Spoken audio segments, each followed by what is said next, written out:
आज मैं जो रेसिपी आप सबके लिए लेकर आई हूँ ना, वो है काबुली चना पुलाव। पुलाव किसे नहीं पसंद होता, सभी को बहुत ज़्यादा पसंद होता है। पुलाव एक ऐसी रेसिपी, ऐसी डिश है जो अपने आप में ही एक कंप्लीट डिश है। इसके साथ आपको किसी भी चीज़ की ज़रूरत नहीं होती कि आप इससे अलग कोई डिश बनाएं। पुलाव कोई भी हो ना, सभी को बहुत ज़्यादा पसंद होता है, चाहे वो आलू मटर हो, चाहे वो मटर वाला हो, चाहे वो चने वाला हो, या फिर चिकन मटन का पुलाव हो, ये सभी को बहुत ज़्यादा पसंद होता है। तो आज की जो रेसिपी लेकर आई हूँ ना, कम टाइम और बजट के साथ लो कॉस्ट में आप इसको मज़ीद बहुत ही लाजवाब, टाइम कम लगेगा लेकिन टेस्ट में लाजवाब और ज़बरदस्त होगा। तो चलिए हम इस मज़ेदार और टेस्टी सी रेसिपी को बनाना स्टार्ट करते हैं। बिस्मिल्लाहिर्रहमानिर्रहीम। अस्सलाम वालेकुम। कैसे हैं आप सब लोग? उम्मीद है कि आप सब खैरियत से होंगे। Welcome to my YouTube channel. खुश रहें, आबाद रहें, जहाँ भी रहें, हैप्पी रहें, हेल्दी रहें। तो चलिए हम इस मज़ेदार और टेस्टी सी रेसिपी को बनाना स्टार्ट करते हैं। सबसे पहले मैंने एक कढ़ाई ले ली है, तो कढ़ाई में डाल देंगे 1 कप भर के ऑयल या घी, आप कोई भी ले सकते हैं अपनी मर्ज़ी का, जो आपको पसंद हो, जिसमें आप खाना बना रहे हो। तो सबसे पहले मैंने ऑयल कढ़ाई में डाल दिया है, तो इसमें डाल देंगे थोड़ा सा रफली कट किया हुआ प्याज डालेंगे। एक बड़े साइज़ का मैंने प्याज ले लिया है, जिसको बड़ा बड़ा मैंने कलियों वाला कट किया है। बारीक दूसरा चॉप नहीं किया, लेकिन बारीक कलियों में चॉप किया है। इसको प्याज को ब्राउन करेंगे, हम फुल ब्राउन नहीं करेंगे, मीडियम ब्राउन करेंगे। मीडियम ब्राउन होने तक प्याज़ों को ब्राउन होने तक मीडियम हम प्याज ब्राउन करेंगे। आप कुछ भी बना रहे हो ना, सालन वगैरह कोई भी सालन बना रहे हो ना, जैसे सिंपल सा सादा आलू मटर बना रहे हो, उसमें भी अगर आप प्याज को ब्राउन कर लेंगे ना, तो आपके सालन का टेस्ट बड़ा ही अलग और डिफरेंट हो जाएगा। अगर आप कच्चे प्याज में डालेंगे ना, मिर्च मसाला उसमें मिक्स करेंगे, तो वो उसका टेस्ट नहीं रहता।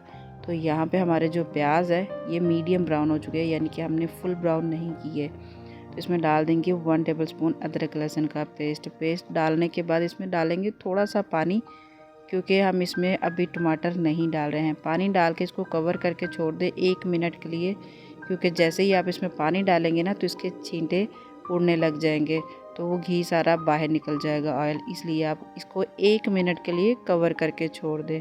तो 1 मिनट के बाद मैंने कवर हटा दिया। देखिए जैसे ही नरम से हो गए, हल्के से प्याज इससे नरम हो जाते हैं और कुकिंग प्रोसेस रुक जाता है। इससे क्या होता है, जब हम पानी डाल लेते हैं तो साथ हम इसमें डाल देंगे 1 टेबलस्पून मिक्स गरम मसाला, जिसमें मैंने सारा मसाला ले लिया, बादियाना फूल, तेज़पात और ज़ीरा, ये सब मसाले हमने ले लिए हैं। तो उसकी भुनाई होने के बाद तो इसमें डाल देंगे 1 टेबलस्पून डालेंगे लाल मिर्ची पाउडर, 2 टेबलस्पून इसमें डाल देंगे नमक हमें कम लगेगा, तो हम इसमें नमक मज़ीद और भी ऐड कर सकते हैं, क्योंकि चावल है, चावल में नमक थोड़ा सा ज़्यादा जाता है पहले की निस्बत।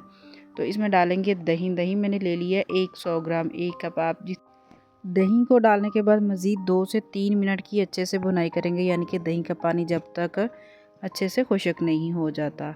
तो यहाँ पे मैंने ले लिए हैं चने मैंने 250 ग्राम, यानी कि 1 पाव चने लिए हैं, जिनको मैंने पहले मीठा सोडा डाल के थोड़ी देर पहले भिगो के रखे थे, यानी कि 2 घंटे के लिए, या फिर आप रात को भी ओवरनाइट भी भिगो के रख सकते हैं। अगर नहीं टाइम है तो आप आधा घंटा पहले भिगो के रख दें। गर्म पानी में मीठा सोडा डालेंगे ना, तो बड़े ही अच्छे हो जाएंगे। तो फिर मैंने इसको बॉयल कर लिया। आप ना चाहें, अगर आप चाहें तो इसको बॉयल भी कर सकते हैं। अगर आप बॉयल नहीं करना चाहते तो आप बगैर बॉयल किए भी इसमें डाल सकते हैं, और इसका क्या होगा, टाइम थोड़ा सा ज़्यादा हो जाएगा। तो चावल मैंने 1 किलो लिए हैं, इनको भी मैंने आधा घंटा पहले भिगो के रख दिया।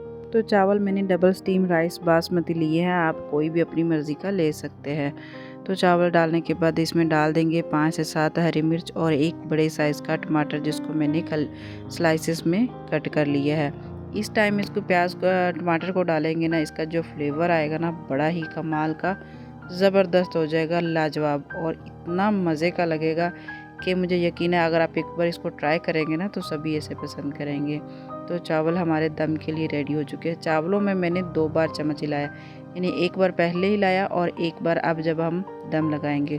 तो दम लगाने से पहले इसमें मुट्ठी भर हरा धनिया डाल देंगे। हरा धनिया और पुदीना दोनों एक साथ डालेंगे। तो इसको अच्छे से चम्मच हिला के आप दम लगा के छोड़ दें तकरीबन 20 मिनट के लिए। पहला जो 5 मिनट है, इसमें थोड़ी सी हाई फ्लेम रखें, पहले 5 मिनट। अगर आप पहले 5 मिनट में हाई फ्लेम रखेंगे ना, फिर आप लो कर देंगे, तो चावल बड़े ही अच्छे होंगे।